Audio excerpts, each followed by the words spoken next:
Cesar Chavez. By Eduardo Grimaldo.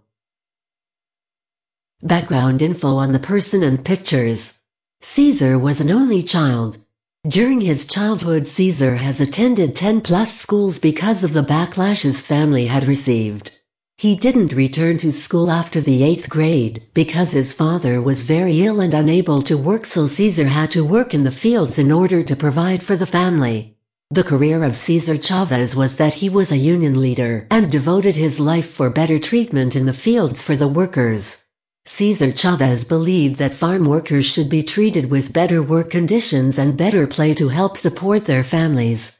Cesar Chavez was a Hispanic leader who led a non-violent movement and dedicated his life to improve the treatment, pay and working conditions for field workers.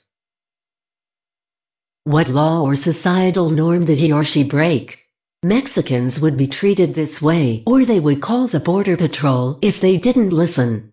Mexicans or other Hispanic race should never for anything and to keep working in the fields, if not then they would receive punishment. This rule was established to reduce the amount of products coming from the fields. This rule has been up since the 1940s through the 1980s. Many families broke this rule because their families were dying from the hard labor and not getting enough money for their working. Consequences for his actions. Cesar and his movement, the National Farm Workers Association, suffered beating from the Arizona Police Department. The policemen beat the NFA group countlessly without showing any mercy. Cesar and the protesters did not show retaliation to the police and simply locked arms.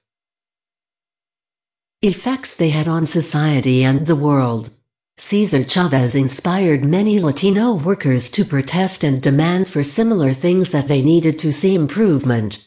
Cesar had protesters come all the way from Texas, New Mexico, Arizona to stand with NFA. My opinion or thought.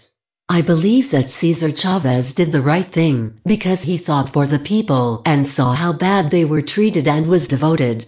Cesar changed the life of field workers' lives to this day. If Cesar never protested, families would be suffering from low income and poor work conditions that could lead them to heat strokes and dehydration.